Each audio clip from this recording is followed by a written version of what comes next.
এর মধ্যে নানা ধরনের আলোচনা হচ্ছে, পোস্টমর্টেম হচ্ছে যে এই ঘটনাটা কেন ঘটলো, এই ঘটনাটাকে অ্যাভয়েড করা যেত কিনা, অথবা এই ঘটনা কি ঘটানো হয়েছে, কিংবা এই ঘটনার ফলে লাভ হলো কার, এই আলোচনাগুলি কিন্তু হচ্ছে।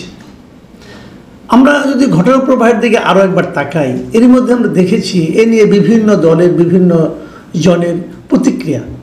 রাষ্ট্র প্রতিক্রিয়া দেখিয়েছে, যারা দায়ী তাদেরকে বিচারের আওতায় আনা হবে। এনসিপির পক্ষ থেকে দেখলাম তারা সরকার এবং প্রশাসনকে দায়ী করেছে যে তারা এর দায় এড়াতে পারে না। এবং রাজনৈতিক দলগুলোর মধ্যে বিএনপিকে দেখলাম, জামাতে ইসলামীকে দেখলাম, তারাও কিন্তু এর জন্য আওয়ামী লীগকে দায়ী করেছে যে আওয়ামী লীগ এই কাজটা কেন করলো, কী সমাচার। একটা জায়গায় আমার একটু বক্তব্য আছে। দেখুন ভাই, আমি তো কোনো দলের সঙ্গে নাই, কাজেই কোনো দলের হয়ে তো আমার কথা বলার কোনো কারণ নাই। আমি পাবলিকের সঙ্গে ভাই, আমি নিজে একজন পাবলিক। আমার প্রশ্নটা হলো যে সবচেয়ে বড় অপরাধটা কে করেছে সেটা একটু বোঝার চেষ্টা করি আমরা। এনসিপির কি ওখানে যাওয়া উচিত ছিল এই সময়?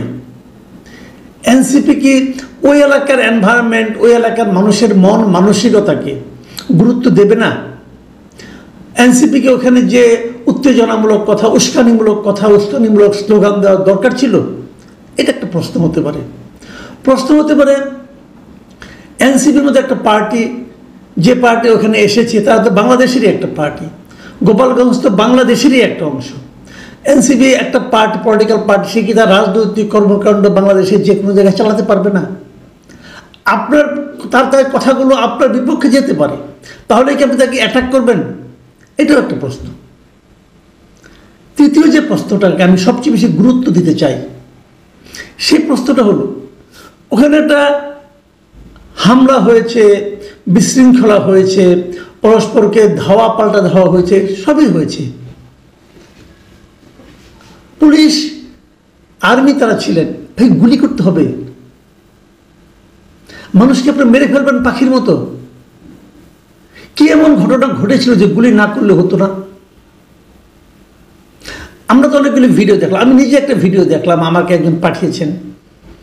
সেই ভিডিওতে দেখলাম যে আর্মিরা কিভাবে গুলি করছে, টার্গেট করে করে গুলি করছে, এবং যাদেরকে সামনে যে কেউ দাঁড়িয়ে থাকতো তাদের প্রতি আক্রমণাত্মক ভঙ্গিতে, তাহলে মানতে পারতাম যে আক্রমণ থেকে বাঁচার জন্য তারা গুলি করছে। লোকজন পালিয়ে যাচ্ছে, পেছন থেকে গুলি করছে। এর কি করে বিচার হবে না? হওয়া উচিত না? এটা কেন? এটা কি আপনি পারেন?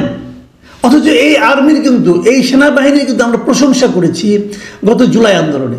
তারা বলেছিল তারা নিরীহ জনগণের উপর বন্দুক চালাবে না, গুলি চালাবে না। তো এখন তো আপনি নিরীহ মানুষকে মারলেন। তাহলে কি আর্মির ক্যারেক্টার চেঞ্জ হয়ে গেছে? অথবা আর্মিকে যারা অর্ডার দেন তাদের মানসিকতা চেঞ্জ হয়ে গেছে? এটা কেন? বলা হচ্ছে অ্যারেস্ট করা হচ্ছে, বিচার করা হবে। তো বিচার তো হত্যা বিচার হবে না? এর আগে আমরা দেখেছি যে মিরপুরে একটা হত্যাকাণ্ড হয়েছে, এরকম একটা মবের মধ্যে কেউ যে মারা গেছে, পুলিশের গুলিতে মারা গেছে, গত জুলাই আন্দোলনে আমরা দেখেছি। একটা হয়তো নেত্রকোনায়, কিশোরগঞ্জে একজন মারা গেছে, এরকম হয়েছে। সেই মামলায় কিন্তু হুকুমের আসামি হিসেবে স্বরাষ্ট্রমন্ত্রীকে রাখা হয়েছে, তৎকালীন প্রধানমন্ত্রীকে রাখা হয়েছে। তো এখন এই যে হত্যাগুলো হলো, এর জন্য আপনি কাকে আসামি করবেন? আচ্ছা, কীভাবে করবেন? মামলাই তো হয়নি, নাকি হয়েছে? হয়েছে কি কোনো মামলা? এই যাদের মারা গেল, ওই ফ্যামিলির মানুষের কি মৃত্যুর প্রতি তাদের কোনো মূল্য নাই? ওই জীবনগুলির কোনো মূল্য নাই? আমি দেখলাম একটা মারা গেছে একজন, তার মা বলতেছে এখন আমার সংসার কিভাবে চলবে? ওই সংসারের দায়িত্ব কি রাষ্ট্র নেবে?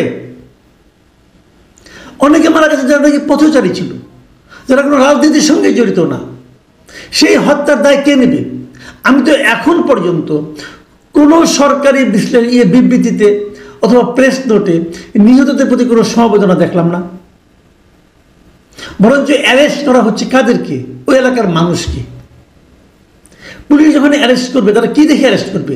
তাদের কাছে কি ভিডিও ফুটেজ দেখে অ্যারেস্ট করবে, নাকি তারা কি দেখে অ্যারেস্ট করবে? কেউ মিছিল করেছে, ওটা আপনি অ্যারেস্ট করতে পারেন। যে মিছিল করবে, যদি কেউ বঙ্গবন্ধুর জন্য মিছিল করেন, বঙ্গবন্ধুর পক্ষে স্লোগান দেন, আপনি তাকে তো আটকাতে পারবেন না। বঙ্গবন্ধুর পক্ষে স্লোগান যে কেউ দিতে পারে, আওয়ামী লীগ না করেও দিতে পারে, পারে নাকি? যে বঙ্গবন্ধু তো আওয়ামী লীগের প্রপার্টি না। যে জিনিসটা আওয়ামী লীগ তাদের প্রপার্টি বানানোর চেষ্টা করেছিল গত 15 বছর, and that was A blunder. এটা তারা উচিত হয়নি, কারণ বঙ্গবন্ধু তাদের প্রপার্টি না, বঙ্গবন্ধু পুরো জাতির প্রপার্টি। তো যদি কেউ পুরো জাতির একটা অংশ হিসাবে তারা বঙ্গবন্ধুর পক্ষে স্লোগান দেয়, সে অপরাধী হয়ে গেল। দেখুন, মিটিং শেষ হওয়ার পরে অনেকের আমরা লাইভ দেখেছি, অনেক সময় সেই লাইভে দেখা গেছে মিটিং শেষ হওয়ার পরে কিন্তু ওখান থেকে স্লোগান দেওয়া হয়েছে, মুজিববাদ মুর্দাবাদ। কেন ওই স্লোগানটা দেওয়া হচ্ছিল? যখন ওই স্লোগানটা দেওয়া হয়, তার আগ পর্যন্ত কোনো হামলা হয়েছে? হয়নি তো। দর্শকও ছিল না, মঞ্চে কেবল এনসিপির নেতারা ছিলেন, তারা কথা বলেছেন, শেষ।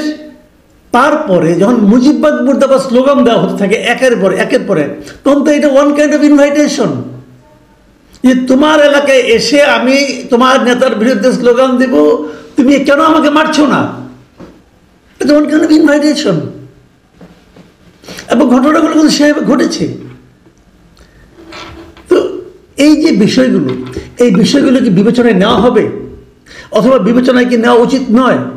দেখুন, আমি এর মধ্যে যতগুলি বিবৃতি পড়েছি, পলিটিক্যাল অথবা নন পলিটিক্যাল, একটা মাত্র বিবৃতি যেটা আমাকে টাচ করেছে, এই বিবৃতিটা দিয়েছেন কয়েকজন ইউনিভার্সিটি শিক্ষক এবং বুদ্ধিজীবী এবং সুশীল সমাজের লোক।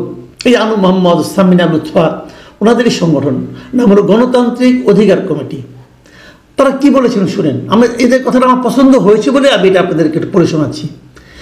তারা লিখেছেন যে গত বছর 16 জুলাই যেটা হয়েছিল সেটা উল্লেখ করে, যে রংপুরে বেগম রোকেয়া বিশ্ববিদ্যালয়ের আবু সাইজিদের মারা গেল, ঠিক 1 বছর পর গতকাল আবারও একই চিত্রের মুখোমুখি হতে হয়েছে গোপালগঞ্জে। এই ঘটনার পর রাষ্ট্রের আচরণ গভীর উদ্বেগ তৈরি করেছে। তারা কিন্তু রাষ্ট্রের আচরণকে ভালো বলছেন না, প্রশংসা করছেন না, কিন্তু করা তো উচিত ছিল, কারণ এই রাষ্ট্র তো আগের স্বৈরাচারী সরকারের রাষ্ট্র নয়।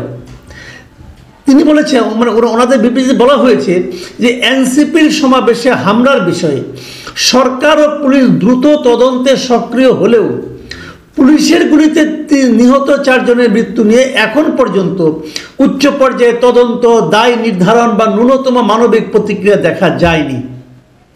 এই একপাক্ষিকতা শুধু রাষ্ট্রের দায়িত্বহীনতার পরিচয় নয়, এটি নাগরিক জীবনের মর্যাদা ও নিরাপত্তার প্রশ্নেও ভয়াবহ বার্তা বহন করে। যে কথাটা একটু আগে আমি বললাম, যে এই 4 জন কি দেশের নাগরিক নয়? এই 4 জনের প্রতি কি এই রাষ্ট্রের কোনো দায়িত্ব নাই? এই 4 জনের দিকে গুলি না ছুড়লে কি মানে থামানো যেত না কিছু? আমরা তো দেখিনি। ওই লোকগুলি তো আপনার মানে সাজোয়া গাড়িতে উঠে চলে আসলেন, তো চলে আসলেন, ওনাদের কাজ ছিল আগুন জ্বালানো, আগুন জ্বালিয়ে দিয়ে চলে আসছেন, তো হয়ে গেল। গুলি করতে হবে কেন? গুলি করার মতো বাস্তবতা করে ছিল বলে আমি মনে করি না। অন্ততপক্ষে আমি যে কটা ভিডিও দেখেছি তা দেখে আমাকে মনে হয়নি। আমি স্পষ্ট শুনেছি বলা হচ্ছে, আরবি বলছে না কে বলছে আমি জানি না, ওটা তো সাউন্ড তো বোঝা যাচ্ছে না, ওকে টার্গেট করে মার, টার্গেট করে মার। কেন টার্গেট করে মারতে হবে কেন? টার্গেট করে মারার জন্য কি জনগণ আপনাদের বেতন দিয়ে রেখেছে? এই টার্গেট তো আপনারা করতে পারেন না। আমি একটা কথা বলে শেষ করি। অপরাধ বিজ্ঞানের একটা কথা আছে, যখন কোনো অপরাধ ঘটে তখন তোমরা প্রথমে দেখবা এই ঘটনার বেনিফিশিয়ারি কে, মানে এই ঘটনা ঘটলে কার লাভ হয়। বলুন তো কালকের ঘটনার বেনিফিশিয়ারি কে? গোপালগঞ্জের মানুষ বেনিফিশিয়ারি নন। এই ঘটনার বেনিফিশিয়ারি হলো যারা নির্বাচনকে পিছিয়ে দিতে চান, যারা আরো অনেক দিন একটা অনির্বাচিত সরকার আমাদের উপর চেপে থাকুক সেটা চান, যারা নির্বাচন করার জন্য আরো প্রস্তুতি নেওয়ার জন্য সময় চান, আমার ধারণা তারা। প্রিয় দর্শক, এখানে পর্যন্তই। আল্লাহ হাফিজ।